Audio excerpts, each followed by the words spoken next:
तो मुख्यमंत्री हेमंत सोरेन को आप सुन रहे थे, उससे पहले हमने आपको दिखाया कि किस तरीके से 11 कोरोना के पॉजिटिव मरीज हजारीबाग से, रामगढ़ से और रांची से निकले हैं। अब इन सब चीजों को एक लेंस से देखने के बाद सिर्फ एक तस्वीर सामने आती है। वो तस्वीर क्या है? तस्वीर यही है कि हमें कोरोना को हराना है, और इसे हराना सिर्फ सरकार के बूते की बात नहीं है। इस जंग को जीतने के लिए हमें सरकार का साथ देना होगा। हमें अपने अधिकारों के साथ साथ अपने कर्तव्यों को भी समझना ही पड़ेगा। कोरोना को हराना है, हम मिलकर हराएंगे कोरोना को, मगर हमें अपनी जिम्मेदारी निभानी होगी। सिर्फ सरकार के भरोसे नहीं बैठना होगा, हमें खुद भी समझना होगा। इस वैश्विक आपदा में अपनी भूमिका भी निभानी होगी। जी हां, कोरोना एक ऐसा दुश्मन है जिससे पूरा विश्व लड़ रहा है, पर हम में मादा है कि हम इस अदृश्य दुश्मन को हरा सकते हैं। कोरोना आता है, हमें इन्फेक्ट भी करता है, पर हम झारखंडियों का जुझारूपन देखिए। पूरे देश में कोरोना से लड़कर जीतने का जज्बा जो हम में है, वो और कहां दिखता है। 308 पॉजिटिव व्यक्ति मिले थे, कल 18 नए केस आए थे, और जैसा कि हम लोग सभी अवगत है कि 3 व्यक्तियों की मृत्यु हो चुकी थी। 136 व्यक्ति अभी तक रिकवर होकर डिस्चार्ज हो चुके हैं, और 169 आज की तारीख में एक्टिव केस है राज्य में। अगर हम मॉर्टेलिटी की बात करें तो हमारा मृत्यु दर मात्र 0.97% है आज की तारीख में, और पॉजिटिविटी का दर मात्र 0.73% है। अर्थात अगर हम 100 टेस्ट करते हैं तो एक से कम उसमें पॉजिटिव आ रहा है। प्रवासी मजदूर बाहर से झारखंड आ रहे हैं, पर अगर वो कोरोना से ग्रस्त हैं तो डिटेक्ट भी हो जा रहे हैं, और फिर उन्हें उचित इलाज भी मिल रहा है। 19,686 सैंपल्स प्रवासियों के टेस्ट किए गए हैं, जिसमें से सबसे अधिक मुंबई के हैं 9,378। दरअसल हम लोगों ने, मैंने पहले कहा था कि जो टेस्टिंग कैपेसिटी है और टेस्टिंग का जो सिस्टम है, उसमें 100% व्यक्तियों का टेस्टिंग करना संभव हो नहीं सकता है। ये हम लोग सभी अवगत हैं इस बात से।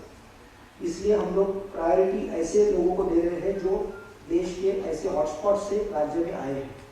तो अभी तक हम लोगों ने मुंबई के 9,378 व्यक्तियों की टेस्ट की है जो मुंबई से आए हैं, जिसमें से 9,279 निगेटिव आए हैं।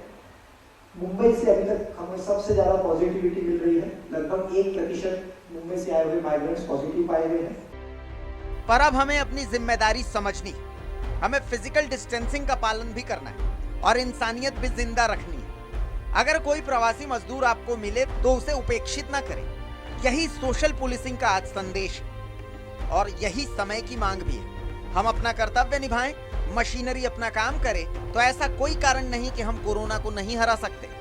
Bureau report, news 11 Bharat.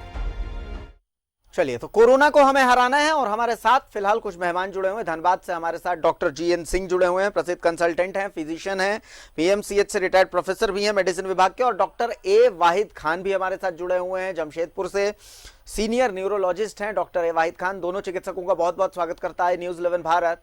सबसे पहला सवाल GN सिंह साहब आपसे लेता हूं कि कोरोना के मरीज मिल रहे हैं, एक देशव्यापी समस्या, कोरोना विश्वव्यापी समस्या है, लेकिन झारखंड के परिप्रेक्ष्य में एक तस्वीर सुकून देने वाली है। सुकून देने वाली यह है कि प्रवासी मजदूर जो आ रहे हैं, डिटेक्ट हो रहे हैं सही वक्त पे, कोरोना पॉजिटिव निकल रहे हैं, उनका इलाज हो रहा है और ठीक भी हो रहे हैं। अभी हम स्वास्थ्य सचिव की प्रेस कॉन्फ्रेंस सुना रहे थे, तो जिस तरीके से उस प्रेस कॉन्फ्रेंस में हमने देखा कि जो झारखंड का मॉर्टेलिटी रेट है वो 1% से भी कम है, तो ये तो एक अच्छी तस्वीर है, एक शुभ समाचार है झारखंड के लिए। GN सिंह साहब। जी, ऐसा है कि जिस पैंडेमिक से हम लोग गुजर रहे हैं, न तो इस तरह का कभी हम लोगों ने पढ़ा था, न इस तरह का देखा था। आज हम लोग इसको फेस कर रहे हैं, लेकिन ये बहुत ही खुशनसीबी है, खास करके हमारे लिए, कि झारखंड में बहुत लेट में, जब सारे प्रांत में था तब यहाँ नहीं के बराबर था। आज प्रवासी मजदूर और कुछ हिंद पीढ़ी की घटना के बाद हम लोगों के यहाँ कुछ रिपोर्टेड हुआ, तो उसका दो ही चीज है इसमें। आप लोगों ने ठीक कहा पहले कि सिर्फ सरकार का ये काम नहीं है, जब तक अवेयरनेस नहीं होगा, और अवेयरनेस में सबसे बड़ा चीज होता है ये प्रिवेंशन, ये इन्फेक्शन प्रोटेक्शन का है कि ये एक वायरस है और ये ट्रांसमिट होता है, सब लोग जानते हैं। आज महीनों से ये सब टीवी पर चल रहा है, सारे लोग इससे वाकिफ हैं। सिर्फ इतना है कि इसको हम लोग इम्प्लीमेंट करें। ये सिर्फ सुनाने की चीज नहीं है और बताने की चीज नहीं है, इम्प्लीमेंटेशन इज मस्ट। और सबसे खुशी की बात है कि जो हम अपने यहाँ क्लिनिक में भी देखते हैं कि लोगों में इतना अच्छा अवेयरनेस है कि हमें बोलने की जरूरत नहीं पड़ती है कि दूर दूर बैठो। ये सिर्फ अपना सोशल डिस्टेंसिंग अपने आप कायम करते हैं। पहले रोका जाता था, जो हमारे क्लिनिक में कंपाउंडर हैं, कि सिर्फ मरीज आएंगे, 1-1 मीटर पर बैठेंगे, अटेंडेंट को नहीं घुसने दिया जाता था, एंट्री जो था सो चैम्बर में कम रहता था। लेकिन लोगों में पता नहीं कहाँ से ये कोरोना के चलते अवेयरनेस आया कि लोग स्वतः अपने आप इस तरह का फॉलो कर रहे हैं। बहुत खुशी की बात है। इतना अच्छा अवेयरनेस शायद मीडिया या लोगों के प्रभाव के चलते इस तरह का देखने को मिलता है। ये बहुत बहुत सुंदर चीज है और हम लोगों के लिए बहुत ही उत्साहवर्धक भी है। सिर्फ हम लोग अपने यहाँ जो बोलते हैं उसको इम्प्लीमेंट करते हैं। बाहर में सैनिटाइजर रखा हुआ है, मरीज आते हैं, उसके अटेंडेंट आते हैं, उसको सैनिटाइज किया जाता है। हर मरीज के बाद स्वयं मैं अपने हाथ को सैनिटाइज करता हूँ। हर मरीज को देखने के बाद अपना पर्सनल प्रोटेक्शन जो है, कंपाउंडर से लेके जितने भी क्लिनिक के लोग हैं सब अपना पहने रहते हैं। और सोशल डिस्टेंसिंग और ये हैंड सैनिटाइजेशन, ये 3 चीज जो है, पर्सनल प्रोटेक्शन, चाहे मास्क हो, चाहे वो अपना हेड शील्ड हो जो हमारे यहाँ पर कर्मचारीगण हैं उनको दिया गया है, और क्लिनिक का सैनिटाइजेशन, ये सब हम लोग अपना क्लिनिक को ठीक रखने के लिए करते हैं, जिससे कि यहाँ जो आने वाले मरीज हैं उनको सुकून मिले कि यहाँ पर हर तरह इस तरह से सैनिटाइज किया गया है कि यहाँ चांस कम है। और हम लोग एक बहुत अच्छा हम अपने यहाँ सिस्टम किए हैं कि कोई भी जो संभावित पेशेंट रहता है, संभावित पेशेंट उसको कहते हैं, जैसे आप लोग तो कहते हैं कि बाहर से आया हुआ है तो दिस में भी ए सस्पेक्टेड केस, लेकिन हमारे यहाँ है कि कोई भी एक्यूट रिस्पिरेटरी इन्फेक्शन लेके आता है, चाहे वो बच्चा हो बूढ़ा हो, यदि वो कुछ दिनों का है जिसमें थोड़ा सा फीवर है, सर्दी है, खांसी है, तो उसके लिए सबसे पहले यहाँ प्रायोरिटी दिया जाता है उसको। जैसे हमारे यहाँ कोई इमरजेंसी मरीज आता था पहले, तो उसको हम प्रायोरिटी बेसिस पर देखते थे। तो अभी प्रायोरिटी उसी पेशेंट को देते हैं जिसमें एक्यूट रिस्पिरेटरी इन्फेक्शन का फीचर आता है। उसको एक साइड में, जैसे हमारे यहाँ एक लॉन्ग सिस्टम है मेरे क्लिनिक में, सबसे लास्ट में उसको बैठाया जाता है। उसको मेरा मरीज जो है, जो यहाँ पर मेरा हेल्थ स्टाफ है, वो क्वेश्चनर पूछ लेता है क्या हुआ, कैसे हुआ, पहले भी कभी हुआ था कि नहीं हुआ था। उसके बाद जो है सो फिर उस रिपोर्ट करता है मेरे पास, या तो मैं स्वयं अपने यहाँ शील्ड पहन करके, ग्लव्स लगा करके उसको दिखाता हूँ। यदि उस तरह का कोई संभावित रहा तब उसको यहाँ पीएमसीएच में उचित इलाज के लिए भेजा जाता है विथ ऑल प्रोटेक्शन। लेकिन ये दहशत एक ऐसी चीज है कि इसमें कभी कभी बड़ी बुरी चीजें देखने को मिलती हैं, जो मेरे यहाँ भी कभी कभी स्टाफ के द्वारा किया गया है। कोई भी पुराना दमा का भी मरीज है, जब शुरुआती दौर था, कोई भी सर्दी खांसी का आया, दूर से उसको नहीं सर्दी खांसी वाला मरीज नहीं देखा जाए। So this was the thing. तो ये एक गलत परंपरा थी और ये बार बार सबको बताया गया, उसको काउंसलिंग किया गया। और आज हम इस माध्यम से भी बोलना चाहते हैं, किसी को कोई दहशत मानने की जरूरत नहीं है, क्योंकि हमें इसी से जीना है, इसी में रहना है। और ये अभी जाने वाला भी नहीं है जी। ये वायरस डिजीज है, ये जाने वाला नहीं है, पता नहीं कितने दिनों तक रहेगा, और हमको इसी के साथ जीना है, इसी में रहना है। तो कोई डरने की बात नहीं है। लोगों में एक दहशत, जी बहुत बड़ा पॉइंट बोला है जी सिंह साहब आपने। जरूर थी, बहुत बड़ा पॉइंट आपने बोला है। हमारे साथ डॉक्टर ए वाहिद खान साहब भी जुड़े हुए हैं, डॉक्टर वाहिद का रुख करेंगे। डॉक्टर वाहिद, बहुत बड़ा पॉइंट डॉक्टर जीएन सिंह साहब धनबाद से जुड़े हुए हैं। उन्होंने कहा कि दहशत जो है कोरोना की, वो एक बहुत बड़ी समस्या है। उनकी खुद के क्लिनिक में, उनके खुद के जहां पर वो अपनी प्रैक्टिस करते हैं, वहां पर भी कई स्टाफ जो है इसी दहशत की, जो कोरोना की दहशत है, इसका साइड इफेक्ट देखें। कोरोना का डर होना चाहिए, पर कोरोना को हराने के लिए हमें पहले इस दहशत को हराना बहुत जरूरी है। कितना सहमत हैं डॉक्टर वाहिद साहब? जी, सही कहा आपने। और जीएन सिंह सर ने सही कहा कि हम लोगों बैलेंस करना पड़ेगा अभी कि प्रिकॉशन भी लेना है, इससे केयरलेस नहीं होना है, और साथ में हमें कोई हमारे बीच इसको लेकर के कोई फियर और अनड्यूज जो है डर, ये भी हटाने की ज़रूरत है। नो डाउट ये बीमारी पैंडेमिक है, पूरी दुनिया में फैली हुई है, काफ़ी लोगों का डेथ भी हो चुका है, लेकिन ज़रूरी है ये जाना कि इंडिया में अभी भी इतने बड़े पॉपुलेशन में इन्फेक्शन होने के बाद भी डेथ इतनी ज़्यादा नहीं है, हार्डली 3% के राउंड है। ये बहुत अच्छी बात है। और 80% हमारे यहाँ अभी भी लोग जो है एसिम्प्टोमेटिक हैं, तो 100 में 3 साढ़े 3 की ही अगर मौत हो रही है तो ये बहुत अच्छी बात है कि 90+ लोग जो है 95% जो है वो रिकवर कर जा रहे हैं। ये लोगों को समझने की बात है, इसको लेकर के बहुत ज़्यादा डर भय नहीं होना चाहिए। और जीएन सिंह सर ने सही कहा कि इसके साथ हमें जीना सीखना पड़ेगा।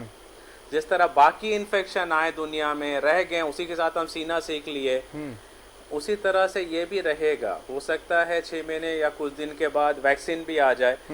वैक्सीन आने से हमारे लिए और सेफ्टी हो जाएगी, लोग ले लेंगे तो इन्फेक्शन और कम हो जाएगा।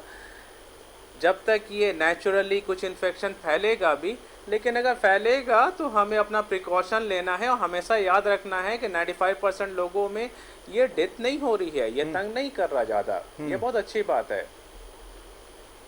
चलिए, हमारे साथ रांची से डॉक्टर प्रशांत भी जुड़े हुए हैं। डॉक्टर प्रशांत, 2 बातें। पहली, कोरोना को अगर हमें हराना है तो कोरोना की दहशत से पहले जीतना होगा। कोरोना का डर तो ठीक है, लेकिन कोरोना की दहशत नहीं होनी चाहिए, पहली चीज।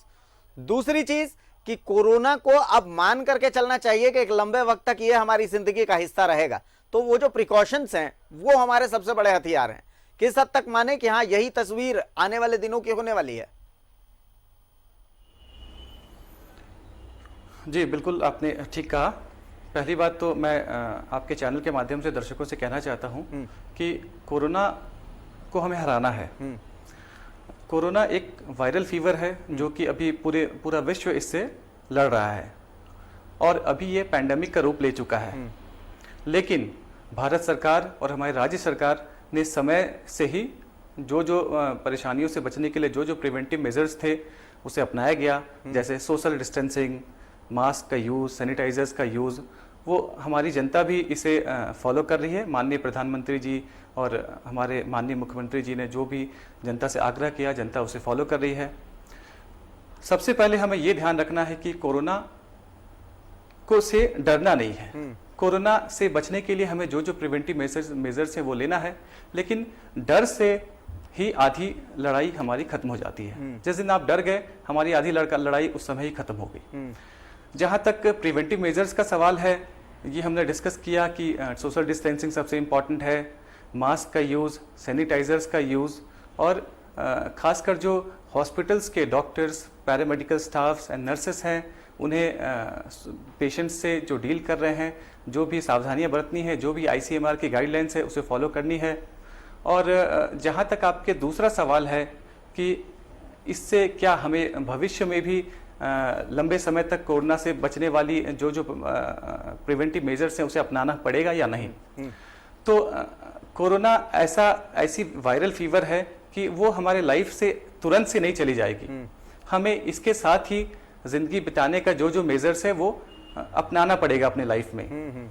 लाइक आप अपने बॉडी को डिहाइड्रेट ना होने दें, जिंक, विटामिन सी और कैल्शियम से युक्त जो भी मल्टीविटामिन टैबलेट हैं उसे आप यूज़ करें, स्ट्रेस में ना रहें और खाने का सेवन रेगुलर टाइम से करें और ओपन स्पेस में रहे।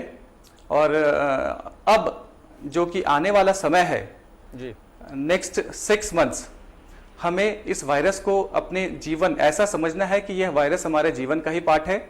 और जिस तरह से हम नॉर्मली डेंगू, ट्यूबरकुलोसिस या दूसरे इन्फेक्शन से लड़ाई कर रहे हैं, जूझ रहे हैं, जिस तरह से हमने उन्हें मात दी है लड़ाई से, उस तरह से हमें कोरोना को भी मात देनी है जी।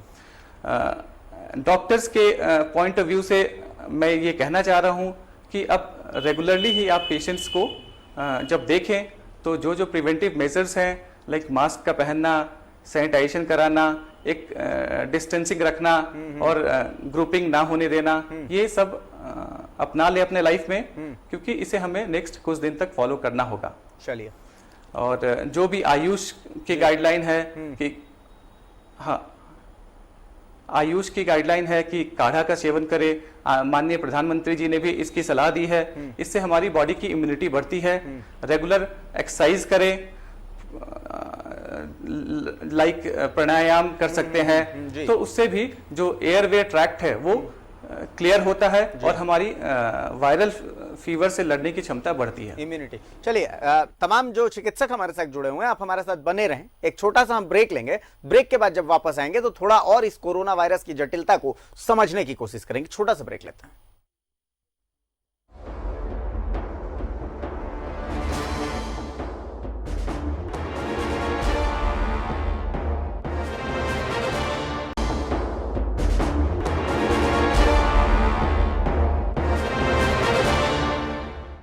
तो ब्रेक के बाद एक बार फिर स्वागत है आपका। पूरे डॉक्टर्स का पैनल हमारे साथ मौजूद है। कोरोना को किस तरीके से हमें हराना है, आज चर्चा इस बात पर हो रही है। आज सियासी चर्चा नहीं हो रही, आज चर्चा इस तरीके से हो रही है कि भाई आप और हम मिल करके आखिर इस कोरोना नाम की जो पैंडेमिक है हमारे सामने, इस पूरे विश्व के सामने, इसको हरा कैसे सकते हैं और झारखंड एक नजीर कैसे बन सकता है। एक बार फिर से रुक करते हैं धनबाद में। डॉक्टर जीएन सिंह साहब हमारे साथ जुड़े हुए हैं। डॉक्टर जीएन सिंह साहब, एक बड़ा ही जटिल सा सवाल है। जटिल सा सवाल मैं इसलिए कह रहा हूं क्योंकि डायबिटीज एक बहुत जटिल बीमारी है। अमूमन हर जगह कहा गया कि भाई डायबिटिक जो लोग होते हैं उन्हें कोरोना से बचना है, उन्हें कुछ ज्यादा बचना है। लेकिन सवाल यहां पर यह उठता है कि आखिर एक डायबिटिक नौकरी तो नहीं छोड़ सकता, एक डायबिटिक बाहर निकलना तो बिल्कुल पॉसिबल नहीं है कि भाई बाहर ना ही निकले और सारी दुनियादारी वो छोड़ दे। तो ऐसी स्थिति में किन प्रिकॉशंस के साथ वो बाहर निकल सकता है, आखिर उसके लिए क्या उपाय है? मैंने कहा कि इसके साथ जीना है, इसी के साथ रहना है, इसी के साथ जीना है। तो चाहे वो कोई भी, चाहे वो डायबिटीज हो या कोई अन्य बीमारी हो, ये लिस्ट मैटर करता है। सबसे बड़ी चीज है डायबिटिक या कोई कुछ खास बीमारियां ऐसी हैं जिसमें कि हमारा चांसेस ऑफ इन्फेक्शन ज्यादा होता है, जिसमें कि डायबिटीज है या कोई किडनी डिजीज है या कोई कैंसर पेशेंट है या कोई कीमोथेरेपी वगैरह ले रहा है जिसमें उसका इम्यून सिस्टम कम है। तो इम्यून सिस्टम एक एज पर भी निर्भर करता है। जैसे कि कोई ओल्ड एज है, कोई बच्चा है, उसमें भी इम्यूनिटी कम रहता है। तो इन्फेक्शन कहाँ जाएगा? जो जहाँ पर इम्यूनिटी कम है उसमें इन्फेक्शन का प्रभाव ज्यादा देखने को मिलता है। तो डायबिटीज भी एक ऐसी समस्या है कि उसमें इन्फेक्शन ज्यादा होता है। ये सिर्फ इसी वायरस के लिए नहीं, अन्य वायरस है, बैक्टीरिया है, कोई भी तरह का जो चीज है, any infection more pronounced in these condition. सबसे पहले जितने भी ये कंडीशन है, तो ये कोई नई बात नहीं है। अब है कि इसके साथ हम कैसे रहें। अब डायबिटिक में हम लोगों को सलाह देते हैं खाने का, घूमने का, दवाई खाने का। ये तीन चीज रहता है कि आप रेगुलर मेडिसिन लीजिए, रेगुलर एक्सरसाइज कीजिए, डाइट कीजिए। दो बात तो आपके पक्ष का है, डाइट लेना आपका काम है और मेडिसिन लेना आपका काम है। दी ओनली पॉइंट रहता है कि घूमना।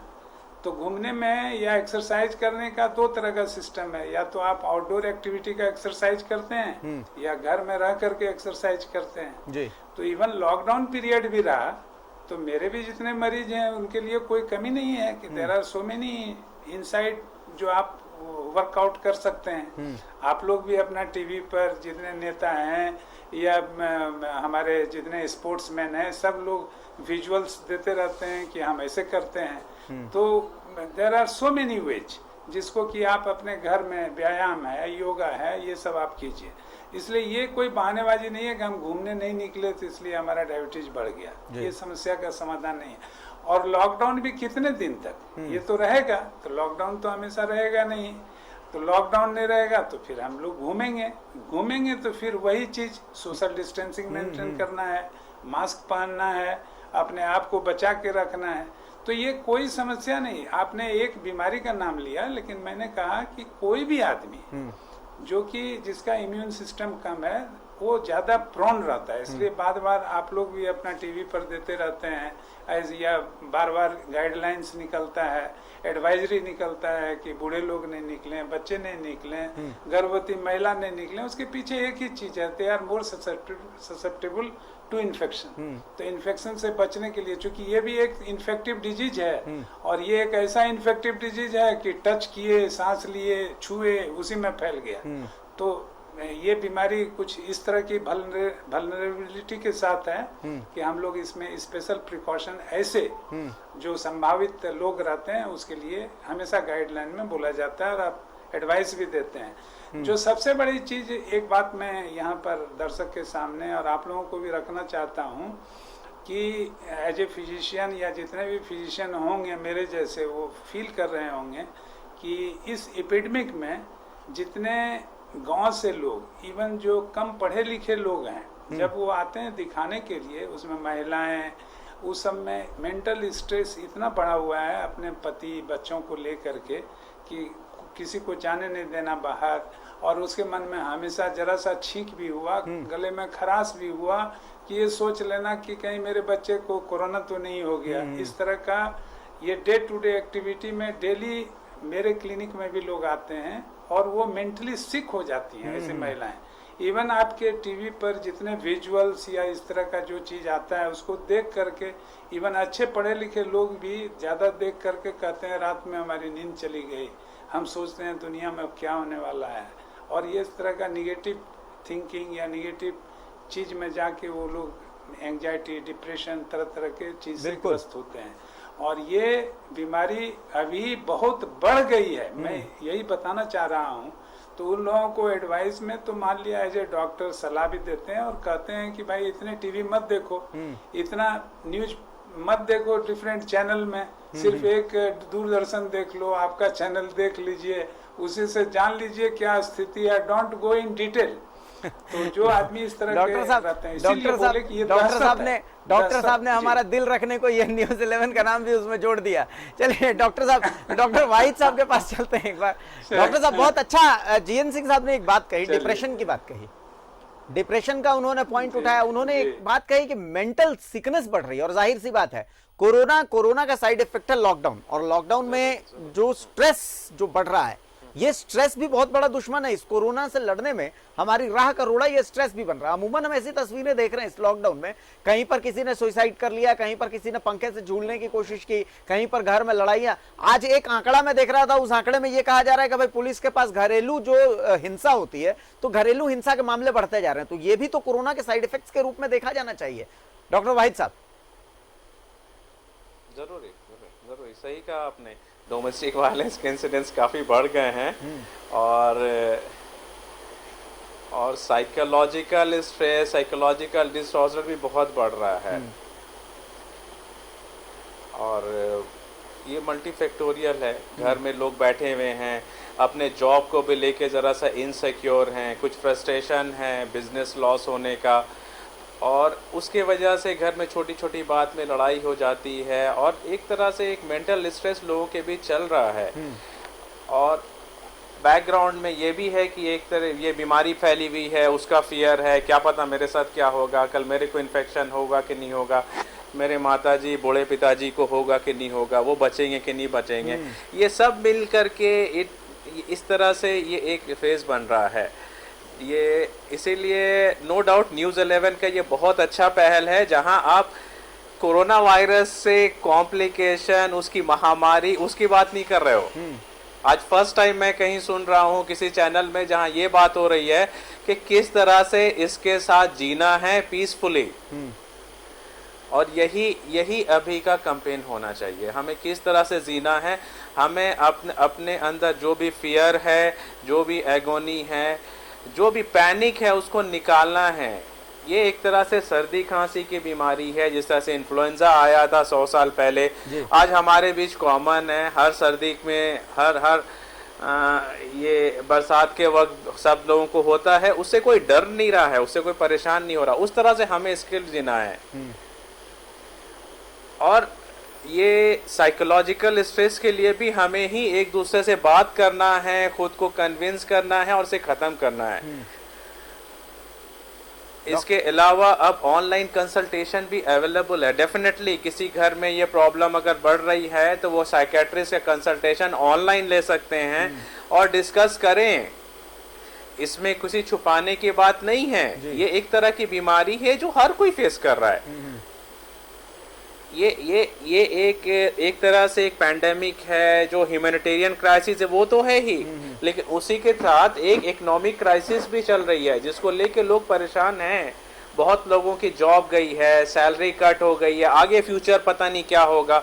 ये सारे फैक्टर हैं जिसको हमें कंसिडर करना चाहिए और सबको जो है एड्रेस करनी चाहिए प्रॉपर वे से। जी, प्रॉपर एड्रेसिंग से इसका सोल्यूशन हो सकता है। डॉक्टर प्रशांत, एसिम्प्टोमेटिक इन्फेक्शन की बात हो रही है, तो ये एसिम्प्टोमेटिक इन्फेक्शन है जिसमें सिम्टम्स आसानी से पता नहीं चलते, तो क्या इसे ज्यादा खतरनाक माना जाए या फिर इसे यूं माना जाए कि भाई ये एसिम्प्टोमेटिक इन्फेक्शन है जिसके कारण झारखंड का मोर्टेलिटी रेट बहुत कम है। झारखंड में जो अंदर के, चूंकि जो अब इन्फेक्शन आ रहे हैं वो तो प्रवासी मजदूरों के हैं, जो अंदर उन्हीं एरिया हैं, जो झारखंड के रिमोट प्लेसेस, अभी वहां तक इन्फेक्शन नहीं पहुंचा है, तो क्या इसको इस पॉजिटिविटी के साथ देखा जाए? जो एसिम्प्टोमेटिक केसेस हैं झारखंड में 90% केसेस एसिम्प्टोमेटिक हैं। इसे झारखंड के लिए एक अच्छी बात के तौर पे एक पॉजिटिविटी के रूप में लेना चाहिए हमें, क्योंकि एसिम्प्टोमेटिक पेशेंट्स हैं, इसलिए झारखंड में जो मोर्टेलिटी रेट है वो बहुत ही कम है और रिकवरी रेट रांची का इतना अच्छा है कि ये पूरे भारत के लिए एक मिसाल बन सकता है फ्यूचर में।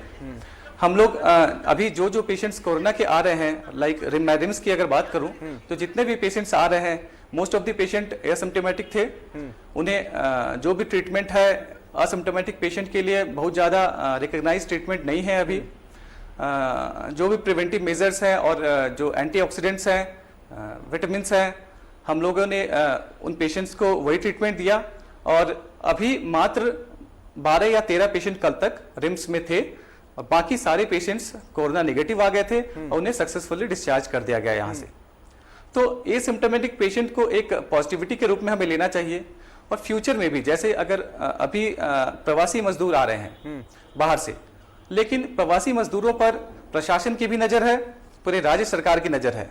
तो जो भी प्रवासी मजदूर रेड जोन या हाई केस लोड जहां पे है उस एरिया से आ रहे हैं तो उन्हें तुरंत ही टेस्टिंग के लिए भेजा जा रहा है और जो प्रवासी मजदूर असिम्प्टोमेटिक हैं, ग्रीन जोन से आ रहे हैं तो उन्हें होम क्वारंटाइन में ही भेजा जा रहा है। तो ऐसे में केस अचानक से बढ़ने का जो डर है वो बहुत ही कम है, क्योंकि ये सारे मजदूर जो बाहर से आ रहे हैं वो प्रशासन के नजर में हैं। अच्छा। उन्हें अच्छी तरह से जो भी गाइडलाइंस है उसके अनुसार से स्क्रीन किया जा रहा है। तो मैं मेरे आपके चैनल्स के माध्यम से जनता को से ये अपील करना चाहता हूं कि वो डरे ना, स्ट्रेस में ना रहें। राज्य सरकार और भारत सरकार कोरोना वायरस से लड़ने के लिए जितनी भी सुविधाएं हैं वो मेजर्स हैं वो अपना रही हैं और फ्यूचर में भी इसका ख्याल रखा जाएगा कि ये बीमारी समाज में ना फैले। डॉक्टर वाहिद के पास एक बार फिर से चलते हैं। डॉक्टर साहब, यहाँ चूंकि हम लोग जैसे लोग हैं, जो हम लोग हैं जिन्हें हर रोज काम पे आना है, चाहे वो कोरोना हो चाहे वो बिजली गिरे, आपके सामने खबरें रुकने का जो हमारा धर्म है वो धर्म नहीं रुकना चाहिए। आपके साथ भी कुछ ऐसा है कि भाई बिजली गिरे, तूफान आ जाए, मरीज आपके पास पहुंचेंगे, उन मरीजों को देखना आपका कर्तव्य, आपका धर्म है, तो आपका काम भी, आपका कर्तव्य पथ जो है वो आपको बुलाने लगता है। तो ऐसी स्थिति में हम लोगों के लिए जो डाइट होना चाहिए, जो खाना होना चाहिए हमारा, उसमें किन चीजों को, मतलब ऐसी क्या डाइट होनी चाहिए जो हमारी इम्यूनिटी को बूस्ट करे, जिसका हम ध्यान रखें?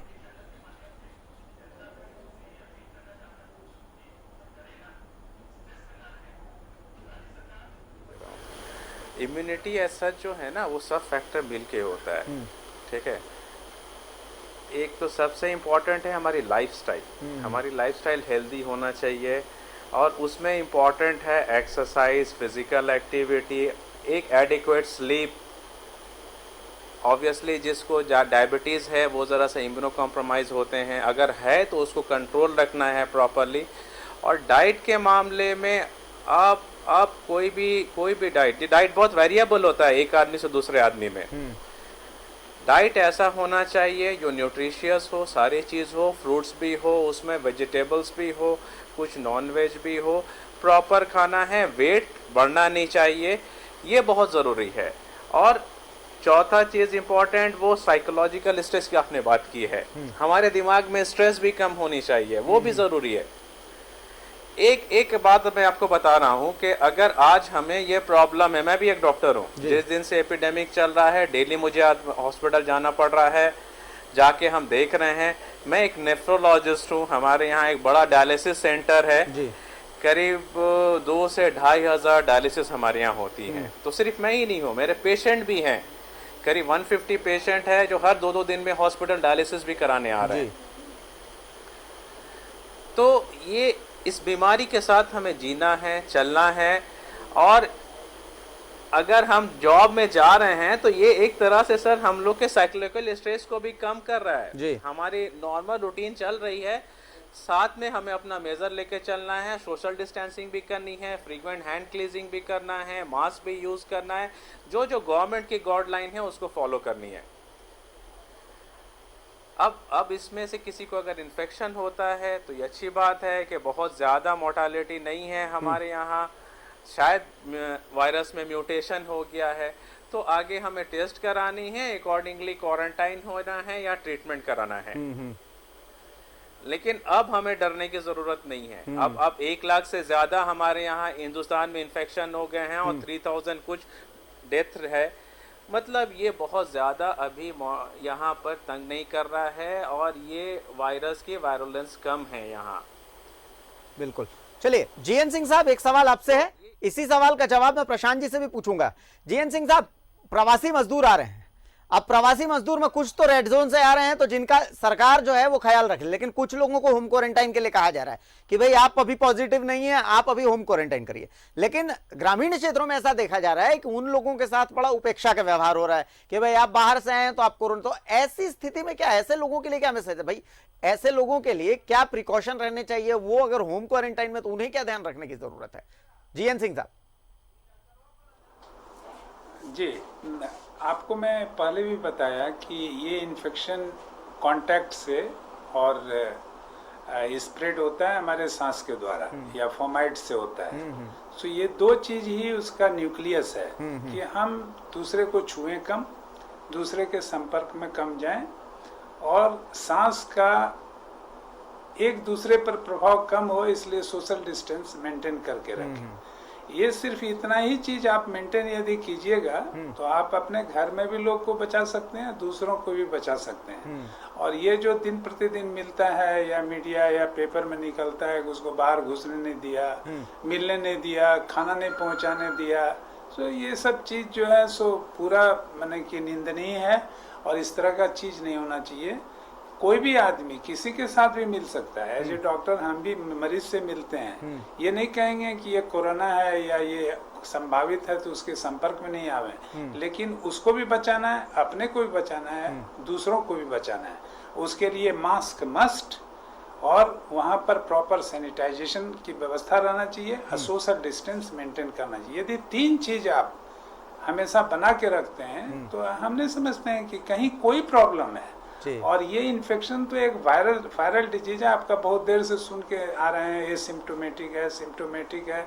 ये तो बहुत सारे लोग हैं जिसमें कि सिम्टम आते हैं, बहुत सारे नहीं आते हैं। क्योंकि वायरल डिजीज जिनको भी रहता है, आपको इन्फ्लुएंजा हुआ होगा या किसी को भी कोल्ड कॉमन जुकाम होता है, किसी को ज्यादा होता है, किसी को कम होता है, किसी को देह हाथ दर्द होकर के रह जाता है और किसी को जो है निमोनिया तक हो जाता है, कोई को भर्ती होना पड़ता है, कोई मर भी जाता है। सो डिफरेंट पहलू हैं, एक ही बीमारी का उसका आयाम जो है भिन्न भिन्न आयाम है। तो उस आयाम में ये कहना कि ये एसिम्प्टोमेटिक है तो ये खतरनाक नहीं होगा, नहीं, वो दूसरे के लिए खतरनाक है, अपने लिए एसिम्प्टोमेटिक है।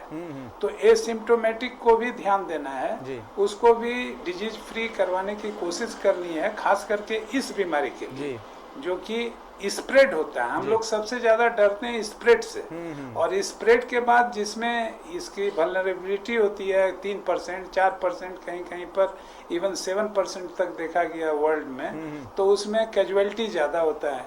तो कैजुअलिटी और लॉन्गर पीरियड हॉस्पिटल कॉस्ट, आदमी का समूचा फाइनेंशियल स्ट्रेंथ गवर्नमेंट का स्ट्रेन सारा चीज इसमें जुड़ा हुआ रहता है। तो एसिम्टोमेटिक भी है तो उस पर भी ध्यान देना है। अभी इवन चाइना का न्यूज हम देख रहे थे न्यूज में कि वहाँ भी वुहान में भी एसिम्टोमेटिक मरीज सब मिल रहा है, तो उसको जो है ग्रुप में डिफरेंट जगह कुछ सेक्टर में ग्रुप में टेस्ट होता है जिससे कि पता लगे कि इसमें एसिम्टोमेटिक है कि नहीं, उसको फिर उस तरह का व्यवस्था किया जाता है। तो मेरे कहने का मतलब है कि जो हमारे संभावित मजदूर भाई भी आए हैं जो गांव में पहुंच गए हैं, उनमें इस तरह का अवेयरनेस बनाना है, पब्लिक में अवेयरनेस बनाना है, उस तरह का कैंप करा के लोगों को वहाँ पर प्रचारित करना है कि इनके साथ उसी तरह का सौहार्द प्रेम सब कुछ रहे। सिर्फ इतना है कि उनका सोशल डिस्टेंस मेंटेन रहे, हमेशा मास्क पहने, और जैसे हम लोग जानते हैं क्वारंटीन पीरियड मैक्सिमम जो है 14 डेज का रहता है। 14 डेज में कुछ नहीं हुआ, नथिंग हैपेंड, तो they can mix with anybody. बिल्कुल। इसलिए चलिए ये कोई समस्या इसी का नहीं जवाब है। I don't Prashant ji think भी हमारे कि- साथ जुड़े हुए हैं, प्रशांत जी से ले लेते हैं। प्रशांत जी, 2 सवाल। पहला कि एक मरीज जो पॉजिटिव था अब जाकर के वो ठीक हो चुका है, उसके अंदर इस बीमारी के वापस आने की क्या संभावना है, पहला सवाल। दूसरा सवाल, उस शख्स से दूसरों में बीमारी फैलने की क्या संभावना है। और तीसरा सवाल, जो शख्स बाहर से आ रहा है वो पॉजिटिव नहीं है, अभी थर्मल जो उसकी रीडिंग हुई है वो नॉर्मल आ रही है, तो ऐसी स्थिति में उसको होम क्वारंटाइन कहा जा रहा है, तो उस स्थिति में उस पर्सन का, उस शख्स का बिहेवियर क्या रहना चाहिए?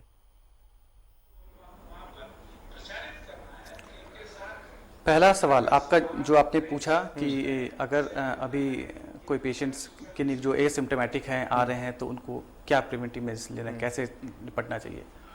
जो भी अभी पेशेंट एसिम्टोमेटिक हैं और उन्हें कोई सिम्टम नहीं है, थर्मल मेजर्स से टेम्परेचर उन्हें नहीं है, तो उन्हें, अगर वो प्रवासी मजदूर हैं, रेड जोन से आ रहे हैं, तो उनकी स्क्रीनिंग की टेस्ट तुरंत ही भेजी जा रही है। जैसा मैंने पहले डिस्कस किया कि प्रशासन और राज्य सरकार की नज़र इस पर है, तो उन्हें तुरंत ही पॉजिटिव टेस्टिंग के लिए भेजा जा रहा है।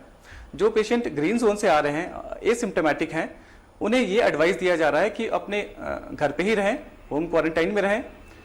अगर घर से बाहर ना निकले, घर में भी दूसरे फैमिली मेंबर्स हैं उनसे कांटेक्ट थोड़ा दूरी रखें, दूरी बना के रखें। किसी भी ऑब्जेक्ट को जब छुए तो वहाँ पे प्रॉपर सैनिटाइजेशन की व्यवस्था होनी चाहिए। घर पे रेगुलरली जो 20 से 30 सेकेंड्स का जो वाटर और साबुन का कांटेक्ट टाइम है, वो अगर हाथ को अच्छी तरह से धोएं, उस टाइम को मेंटेन करते हुए, और घर से बाहर ना निकले। और ठीक हुए मरीज आपका में दूसरा इसके सवाल वापसी क्या की था? संभावना, डॉक्टर प्रशांत, ठीक हुए मरीज में इसके वापसी की संभावना क्या है?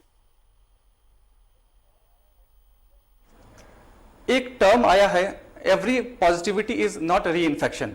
हम लोगों ने देखा है कि कुछ पेशेंट्स जो भारत से बाहर भी हैं, उन्हें भी एक बार वो ठीक हो गए, नेगेटिव हो गए, दोबारा से वो पॉजिटिव आ जा रहे हैं।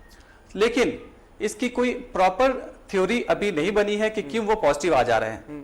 हो सकता है वो एक कैरियर हो, क्योंकि ये देखा गया है, अभी तक जितने भी स्टडी हुई है, ये देखा गया है कि स्टूल में या ये लगभग 5 सप्ताह तक ये वायरस रह सकता है, परसिस्ट कर सकता है। अभी 14 दिन बाद वो नेगेटिव आ गए और फिर उससे 1 सप्ताह बाद फिर से वो पॉजिटिव आ गए। रांची में भी ऐसा एक केस देखा गया है कि उन्हें नेगेटिव होने के बाद उसे डिस्चार्ज किया गया था, उन्हें फिर से 1 सप्ताह बाद वो पॉजिटिव होके लौटे।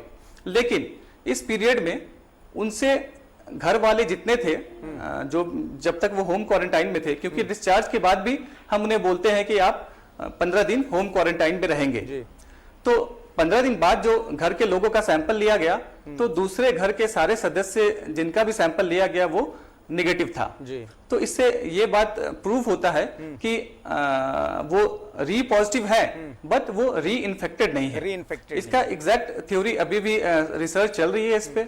जी, इस पे अभी भी रिसर्च चल रही है कि ऐसा क्यों, पॉसिबिलिटीज क्या क्या है, बट कोई डेफिनेटिव थ्योरी या डेफिनेटिव एविडेंस इसका नहीं हो पाई है। चलिए, आप तीनों डॉक्टर्स का बहुत बहुत शुक्रिया कि आप हमारे साथ जुड़े, और इसलिए ज्यादा शुक्रिया कि आप इस कोरोना काल में हमारे साथ जुड़े और जो हमारे मन में सवाल थे उन सवालों के आपने जवाब दिए, क्योंकि कोरोना की इस दहशत को हमें मिलकर हराना है। और न्यूज़ 11 भारत आप जैसे तमाम कोरोना वॉरियर्स को सलाम भी करता है। तो तमाम डॉक्टर्स को शुक्रिया कहते हुए अपील झारखंड वासियों से यह है कि कोरोना को हम हराएंगे, इसका मादा है हम में, बस आपका साथ चाहिए। सोशल डिस्टेंसिंग का पालन करें, सरकार के गाइडलाइंस का पालन करें और हम सब मिलकर इस कोरोना नाम के बीमारी को झारखंड से भगा कर रहेंगे। नमस्कार।